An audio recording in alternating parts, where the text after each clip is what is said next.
Recently I went back to Super Mario Odyssey on a journey to collect all of the moons in the game since I'd never done it before. And as I played, I kept getting these same thoughts over and over again in my head. Like, man, how on earth are they gonna top this game with the next one? And, man, I really want to play some Banjo-Tooie. As well as, how many more stupid bastards are gonna put the balloon here thinking they're clever?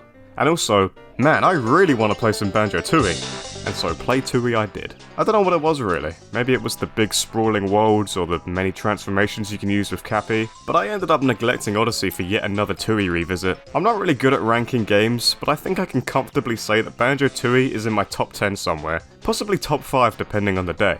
First game is great as well, but Tooie is on another level in my opinion, and that's why I am constantly perplexed by how divisive this game is. A lot of people really do not like this game despite enjoying Kazooie beforehand. Like beyond just not liking Tooie as much as the first, I'm talking active distaste for it. Usually you get complaints about the backtracking, or about how the worlds are too big with way too much back and forth, or that there's too many unnecessarily long cutscenes, or that the Jinjos are racially segregated. While I don't want to dismiss these critiques straight up, I honestly don't think they're that well founded. The complaints about the cutscenes being too long is pretty dumb, because obviously the game is just giving you some time to rub one out, but I will concede that I find Banjo's movement speed too slow considering the scale of the worlds. Luckily, Tooie literally has a built-in solution that mitigates this. I feel like a lot of people will probably turn their noses up at this, but if you find Tooie's pace too slow, honestly, just turn on the Super Banjo cheat that doubles Banjo's movement speed. I do this every single time I play through this game. You can literally do it first thing in the first level. Get it. Ah! They should make an app where you cheat on your wife. Like you look for people to cheat on your wife with, or husband.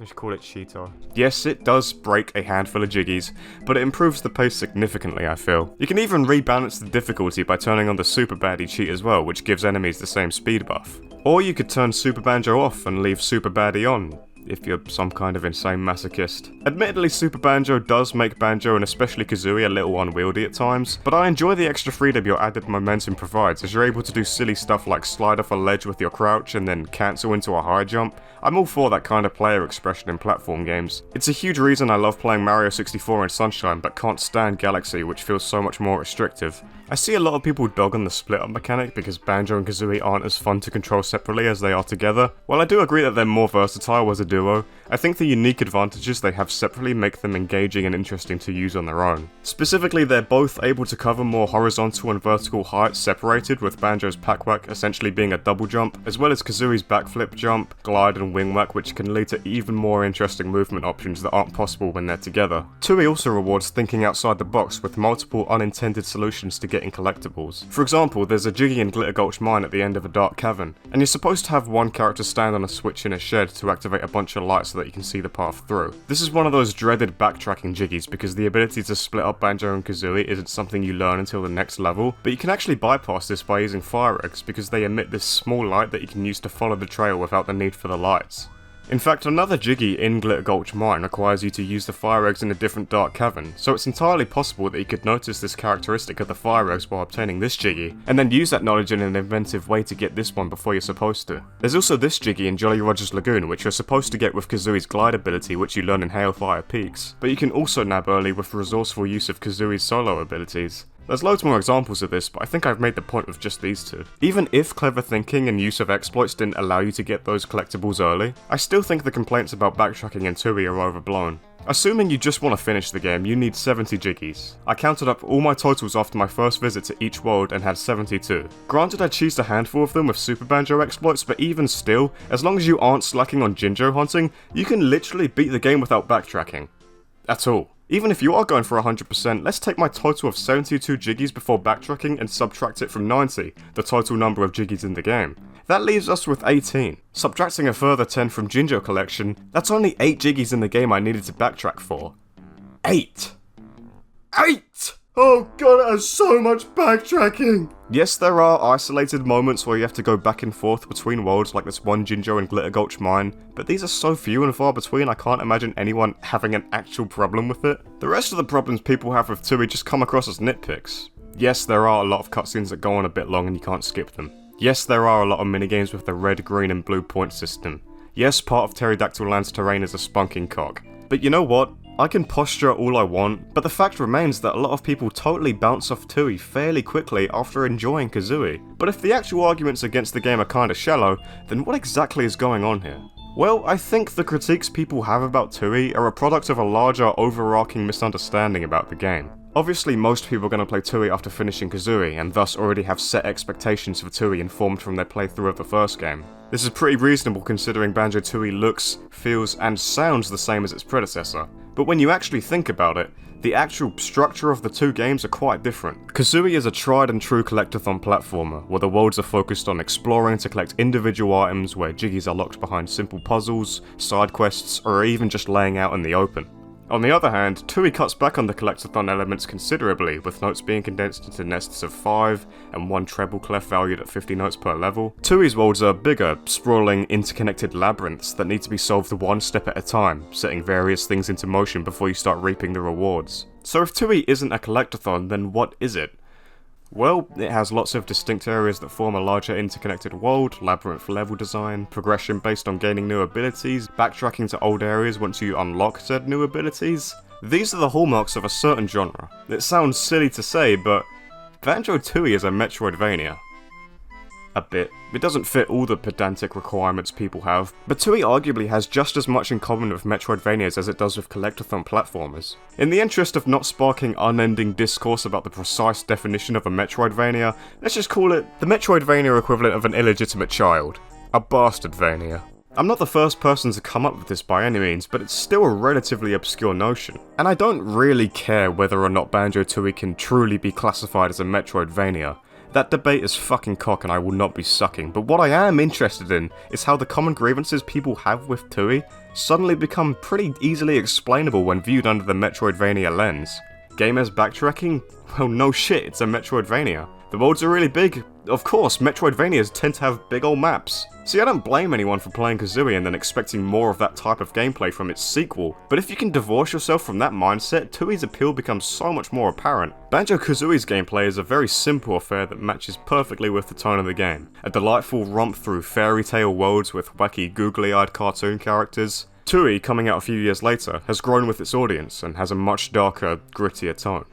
Well, as gritty as you can get with the same googly-eyed characters. But the actual Banjo-Kazooie world feels fully realised now with richer characters and a higher stakes story, and I imagine Rare chose this new game structure to complement that. Tooie is bigger, deeper, even wider, in just about every way compared to Kazooie, and it's such a shame that people dismiss the game entirely after getting that whiplash from the two styles. I mean, they even put in sexy waifu characters like Canary Mary and people still aren't happy with it.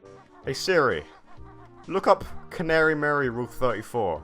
It doesn't exist, I fucking looked and you won't find shit of her? This man hasn't looked hard enough. There's gotta be something, man. On her way out of Glitter Gulch Mine to Cloud Cuckoo Land, you know, Canary Mary links up with Honeybee and they start lezzing out a little bit. There's gotta be art of that. I'm not the only person that has thought about that, right? If there is, please DM me on Discord, thanks. Yeah, actually no, just post it in the server. In general. There's one world in particular that I think demonstrates the differences between Kazooie and Tooie's game design more than any other. Grunty Industries. While some worlds in Kazooie can be a little bogan, most of them have this fairy tale-like aesthetic to them with whimsical theme tunes to match. Grunty Industries, on the other hand, is a grungy, realistic-looking factory surrounded by polluted waters in the middle of some damp woodland, and it has this really sort of dreary, bluesy song accompanying it. The interior of the factory is cold, industrial, and as gloomy as it is outside. It's one of the strongest levels aesthetically across the entire franchise, and couldn't be more different to something like Freeze Easy Peak or Treasure Trove Cove. And the actual level design doubles down on this. Pretty much the entire first hour of this level is spent exploring, completing small objectives, and just putting things into place. And if you're still in the Banjo-Kazooie mindset, expecting to enter this level and be served a jiggy on a platter, this will probably be your breaking point. But if you understand how Tooie works, Grunty Industries is possibly the most rewarding feeling level to complete in the whole series, as you learn the layout, get all these different mechanics functioning, and the jiggies start falling like a stack of dominoes. Even the way you access the bulk of the level is non-linear, requiring you to utilise the train station mechanic to get inside the factory. It also has a minigame where you have to shoot sentient poo with googly eyes to death. Which is another good reason why it's good. Despite how it may seem, I'm not trying to convince you that you're wrong if you don't like Tooie. Recently, a streamer I like called Coney got into some beef with the Sonic fanbase on Twitter over his take on the franchise and his thoughts on Sonic Adventure 2. And while he ended up getting ratioed hard by the Sonic fans dunking on him, all I saw from my perspective was this really sympathetic scene of people falling over themselves trying to desperately defend their game against one guy who didn't like it. I'm not a very big fan of SA2 myself, to put it in the nicest fucking way possible, but I do sympathise with the Sonic fans in that it's frustrating to see the reputation of a game you think is genuinely good get damaged by creators being vocal about their distaste for it, even if their intentions aren't actually malicious. A similar thing happened with Justin Wong in the Street Fighter movie game community, as I recall.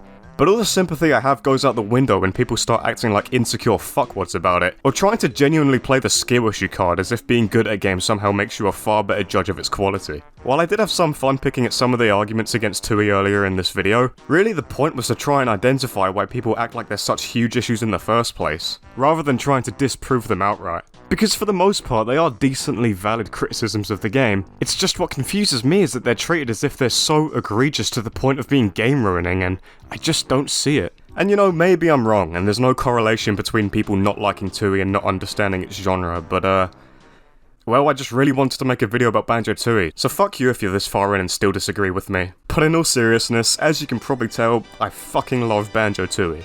Like, I've barely scratched the surface on why it works so much for me. But I don't want to muddy the video with endless fanboy gushing. The point was to try and provide some insight as to why there's such an extreme aversion to the game. I know a lot of people might think I'm being blinded by nostalgia here, and while it's true that I did play and enjoy this game as a kid, it's only in more recent years that I've truly started appreciating Tooie on the level that I do. And it's just such a shame that this game seems to get swept under the rug so often, even sometimes as much as Nuts and Bolts, when I believe it's just as much deserving of the same praise the first game gets. As much as I appreciate all the Banjo merch that comes out these days, all of it is based on the first game. Even Banjo's representation in Smash Bros is heavily Kazooie oriented, with Tooie only getting one remix. And it's Klungo's theme of all things. Other than that, it's just 2 songs and a couple moves and everything else is based on Banjo-Kazooie. Obviously, I don't think Tooie is perfect. There are a lot of things I would tweak or change about it, but the sheer ambition Rare put into this title shines through at the end of the day. If Banjo 3 ever does get made within my fucking lifespan, I'm scared that it will once again ignore Tooie in favour of following the first game's design philosophy too hard, which is something we've already seen contribute to a game's failure with Yooka-Laylee. Like I said, I love Kazooie as much as anyone else, but it's Banjo-Tooie that made me actually give a shit about these cereal box mascot characters.